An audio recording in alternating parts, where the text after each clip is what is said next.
Walkout, walkout, walkout. জাতীয় সংসদ walkout. কি ভাবতেছেন আমি কিছু বলবো? অবশ্যই বলবো। বিষয়টা হচ্ছে দীর্ঘদিন পর একটি ফেসিবাদ মুক্ত বাংলাদেশে গত 12ই ফেব্রুয়ারি অনুষ্ঠিত হয়েছে ত্রয়োদশ জাতীয় সংসদ নির্বাচন। সেই নির্বাচনে যারা নির্বাচিত হয়েছেন, নির্বাচিত সংসদ সদস্য গণের গতকাল 12ই মার্চ অনুষ্ঠিত হয়েছিল প্রথম সংসদীয় অধিবেশন। সেই প্রথম সংসদীয় অধিবেশন বিরোধী দল ওয়াকআউট করছে। এখন ওয়াকআউট কেন করলো? ওয়াকআউট আসলে বিরোধী দলের কাজটা কি? বিরোধী দলের কাজই হচ্ছে সরকার দলীয় বা সরকারের সমালোচনা করা। সরকার দলীয় লোক যা বলবে বা সংসদে যা করবে তার বিরোধিতা করা বা তার বিরোধিতা করেও। বিরোধী দলের কাজই হচ্ছে এটা।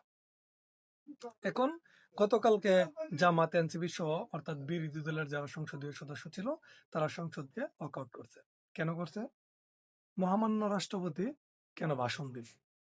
এখন আপনারা চিন্তা করে দেখেন, এই মহামান্য রাষ্ট্রপতি সাহেবই শেখ হাসিনা যখন পালিয়ে গেছে, এই বিরোধী দলের যে হচ্ছে আসিফ মাহমুদ, সজীব ভুইয়া এবং নাহিদ ইসলাম সহ অনেককেই তারা অন্তর্বর্তীকালীন সরকারের উপদেষ্টা হিসেবে শপথ গ্রহণ করিয়েছে এবং তারা 17 মাস রাষ্ট্র পরিচালনা করেছে।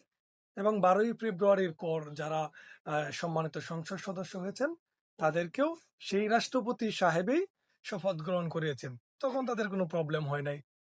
কেন সংসদে কেন সে ভাষণ দেবে?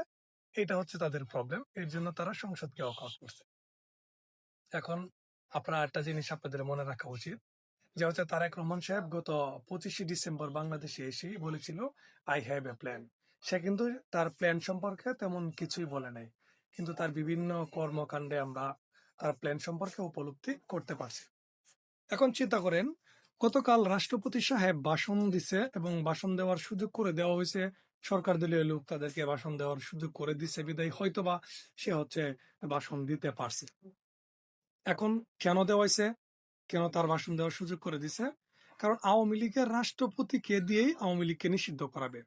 আওয়ামী লীগ হচ্ছে দেশের অর্থ পাচারকারী, সেটি বলাইছে। আওয়ামী লীগ দেশের দুর্নীতি করছে, দুর্নীতিতে চ্যাম্পিয়ন হয়েছে, সেটি কিন্তু এই আওয়ামী লীগের যে রাষ্ট্রপতি সাহেব উনি তার নিজের মুখে স্বীকার করছে।